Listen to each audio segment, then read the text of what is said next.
What's going on, Deadites and Evil Dead fans? It's Gothman here, and I am just editing some video on my computer, and I'm actually working on the video you're about to watch.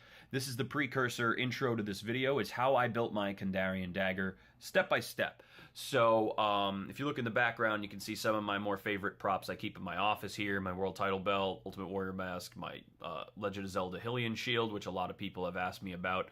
I will eventually get back to the Zelda stuff. I'm currently working on the tunic and everything, so I'll get there. But as far as the Kandarian Dagger goes, I released the video of the finished product because I wanted you to see what it looked like, but you may not really appreciate it unless you see how I got there. So what I'm about to show you is a series of videos and still images with voiceover of my entire process of how I did it and the order I did it, and hopefully that helps some of you guys dive in and try to build your own.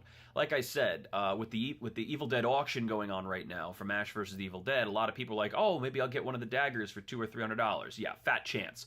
The rubber one is up to like $1,000, and the rest are 500 plus. It's not likely that any normal person is going to get one of those items. I do hope, though, that if one of you out there get it, make some molds, I would like to purchase a handle so that I can upgrade mine later. So let me know if you won one of them and you want to know how to mold it. If you can't mold it and want it molded, I will mold it for you, and I promise I won't break your prop.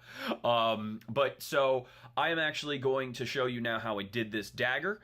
So basically this will be about a 2-minute intro, so just fast forward to 2 minutes in and then you'll just get right to the good stuff.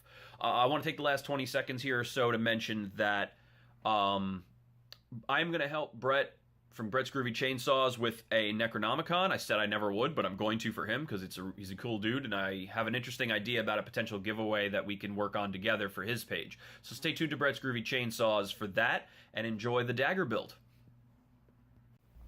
First, you'll need reference pictures. You'll need a rough detail of how big you're making it and a shape so that you can have something to size it to when you're sculpting. What you're going to sculpt with. Another larger print of the reference picture, more closer to a 1:1 scale size. And you're going to need this. If you don't want to etch the individual patterns, you'll need a pattern sheet. This is a fish scale pattern. You'll notice that reptile patterns are not symmetrical. However, in this case, that'll be about as close as I can get it. You'll also need a base blade. Print out a picture and cut yourself a template to the size you want it. So you want it to sit in your hand roughly the size you want it to be. Wax paper is helpful because you can use it to sculpt on without getting crud anywhere or anything stuck to it. I'm taking a toy blade and a screw, and I'm cutting out foam bases.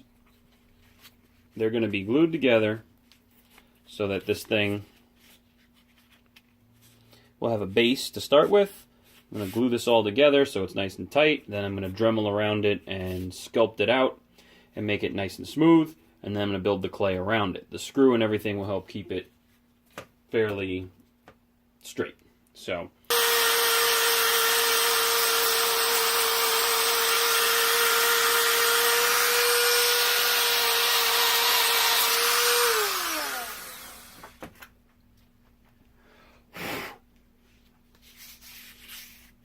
So it rounds it a little bit more, gives us something to kind of sculpt off of. And now we're going to start sculpting onto it, adding the detail. I'm actually going to cut out the mouth crevices here that we're going to need, and we'll sculpt around it. Alright, so this is the basic sculpt. I'm just going to let this dry for a few days, and then we're going to take a look at what's left of it. And then we're going to add some final details with some Sculpey and some other things. I think clay is just too much of a pain in the ass to do the teeth and stuff.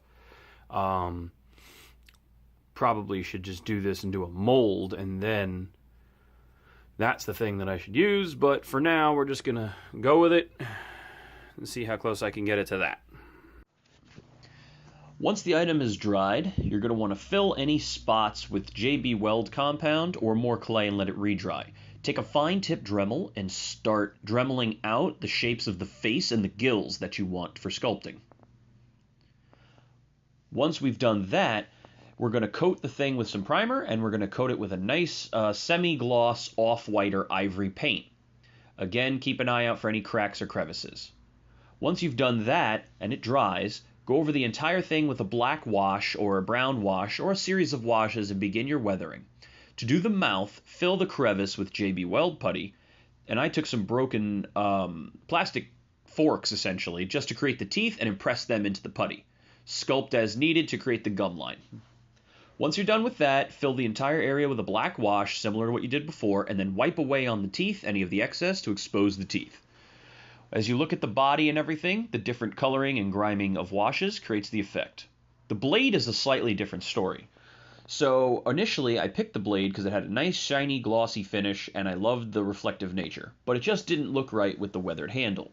Brett's Groovy Chainsaw gave me an idea about coating it with marble spray paint. So I took a stone spray paint, went over it lightly to give it some grit.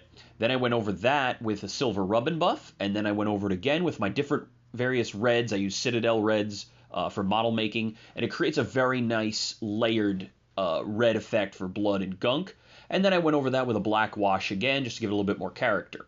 That's the finished blade. So that's how I sculpted my Kandarian Dagger. I'm sorry I don't have any video of the actual sculpting process with the air dry clay. That video, I was out of frame. Enjoy!